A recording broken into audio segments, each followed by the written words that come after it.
본격적으로 마켓 스탠바이 시간 이어지도록 하겠습니다. 오늘도 오현진 팀장, 신일섭 전문위원, 고은별 앵커와 함께하겠습니다. 어서 오십시오.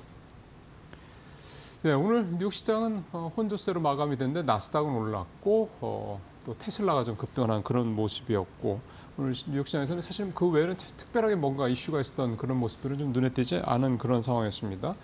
어제 삼성전자 이틀 연속 올랐던 부분들 오늘도 계속 이어질지도 좀 관심사고요. 자, 오늘 두 분들께서는 탑3로 어떤 점들 포인트를 찍으셨는지 좀 들어보겠습니다. 오 팀장님 어떻게 보세요? 네, 먼저 시장 자금 관련된 얘기입니다. 국내 MMF 설정액이 200조 원이 육박한다라는 소식이 있었는데 MMF는 이제 단기 자금을 파킹하는 용도로 활용을 하죠. 투자할 곳이 마땅치 않을 때 일단 단기적으로 자금을 굴렸다가 뭐 증시 여건이든 뭐 채권 시장이든 여건이 좋아질 때 이동하는 자금을 의미합니다. 단기 상품 자금이 늘어난다라는 것은 이제 증시를 관망하는 자금이 늘어난다라는 것이라고 볼 수 있을 것 같고요. 초단기 채권을 활용한 ETF 상품도 인기가 많습니다. 반대로 말하면 증시 투자 여건이 조금만 개선돼도 국내 증시로 유입될 수 있는 자금이다. 이렇게 볼 수 있고요. 최근에 비트코인을 비롯한 암호화폐 급등으로 인해서 코인 시장으로도 자금이 상당 부분 이동을 했는데 비트코인이 이제 고점에서 조정을 받게 됐을 때 코인 시장의 자금도 이탈할 수 있습니다. 그래서 증시 주변 자금의 흐름을 좀 주목해 보실 필요가 있고요.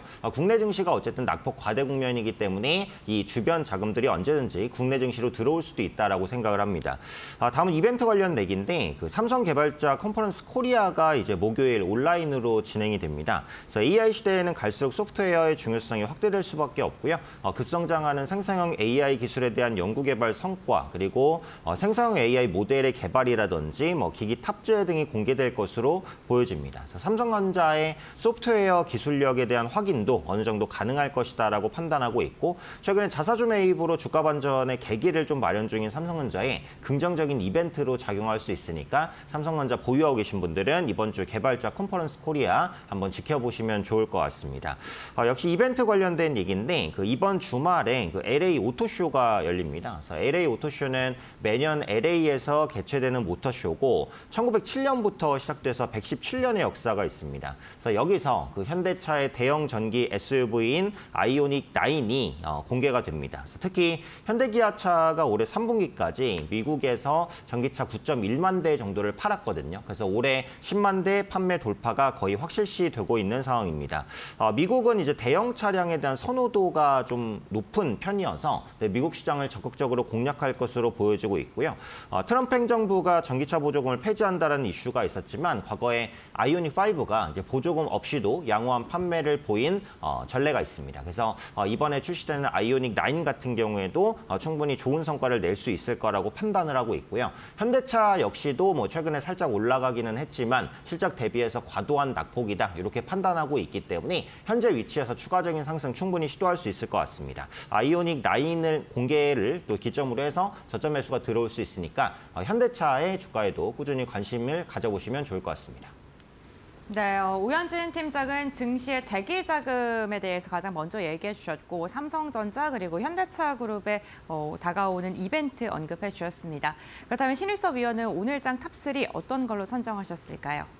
네, HLB 그룹주의 무더기 급등입니다. FDA에서 HLB의 글로벌 3상 임상병원에 대한 BIMO 실사 진행 결과 보완할 사항이 없다고 판정을 내리면서 HLB 그룹주가 무더기 급등을 했습니다. BIMO 실사가 FDA가 신약 승인 과정에서 수행하는 실사 절차로 FDA 심사관이 직접 임상 스폰서, 임상 병원, 임상 수탁기관 방문하는 건데 저번에 5월 달에 보완하라고 이 지시가 내려오면서 급락을 했었는데 보완을 하고 나서 다시 보완할 게 있는가를 판단을 받았는데 이번엔 보완할 사항이 없다라고 판단이 내려오면서 일단 HLB 그룹주 무더기 급등을 했고요.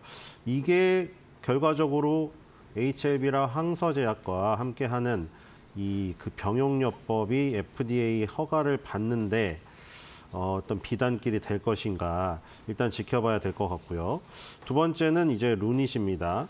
이번에도 지금 또 아스트라제네카발 좋은 소식이 나왔는데 로슈랑 바이오다인이라는 회사 가 지금 뭐 협약을 했는데 거기 같은 경우에는 로슈의 자회사인 로슈 진단이라는 회사와 특허 협약을 맺은 것이고 이 루닛은 아스트라제네카와 직접 아스트라제네카의 자회사 뭐 이런 게 아니라 직접 비소세포 폐암 대상으로 한 AI 기반 디지털 병리 솔루션 개발을 위한 전략적 협업을 체결했다는 소식에 급등을 했습니다. 루닛의 이제 루닛 스코프라는 이 의료 기기를 통해 가지고 이제 이게 의사분들하고 이 협업을 하는 거거든요. 의사분들이 혹시 놓치거나 못 보는 부분을 루닛 스코프라는 인공지능이 어떻게 보면은 코멘트를 해주는 거죠. 의사랑 루닛 스코프 이렇게 둘이 1대1로 들어갔을 때 시너지가 가장 높은 것으로 지금 나타났습니다. 의사 2명보다도 의사랑 AI가 들어가는 게 더 낫다. 난 그 연구 결과가 있었습니다. 2023년도 초에 루닛스코프가 글로벌 시장에 첫 출시된 이후에 글로벌 빅파마 본사와 직접 체결한 최초의 계약이다. 그래서 루닛도 어제 급등을 했고요. 자, 세 번째는 삼성생명, 화재, 보험사 지금 이 두 형제가 급등했습니다. 지금 삼성전자만 급등한 게 아니라 삼성전자는 급등했지만 너무 많은 낙폭을 기록한 나머지 사실 위에서 보면 티가 나질 않아요. 근데 지금 삼성생명과 화재 같은 경우에는 이 급등세가 굉장히 눈에 띄거든요. 지금 신고가입니다. 삼성그룹 보험계열사 삼성생명, 삼성화재 올해 누적 3분기 기준 사상 최대 순이익이 나버렸네요. 역사상 3분기 사상 최대입니다. 그래서 이게 투자 순이익하고 보험 순이익의 보험계약 서비스 마진이라는 CSM 상각 이익이 하드 캐리를 했다. 이렇게 나왔는데 지금 삼성생명과 삼성화재 평상시에 굉장히 얌전한 양반 같은 주식들이 이렇게 다이나믹하게 움직이는 모습이 굉장히 눈에 띕니다. 그래서 이런 것들을 특징으로 정리할 수 있겠습니다. 예, 어제 싱크풀 그 차트에서 보더라도 HLB 요 그룹 주가냐 빨간색으로 아주 크게 서클이 만들어졌던 게 좀 기억이 나네요. 루닛도 이제 AI 관련된 이 진단 회사, 잘 알려져 있는 회사고, 그다음에 어제 삼성 전자보다 삼성 그룹주들, 생명, 화재, 뭐 SDI, 뭐 다 이런 삼성 그룹주들 굉장히 좀 많이 올랐습니다. 그런 모습들 이제 나타났었다 말씀을 좀 해주셨습니다.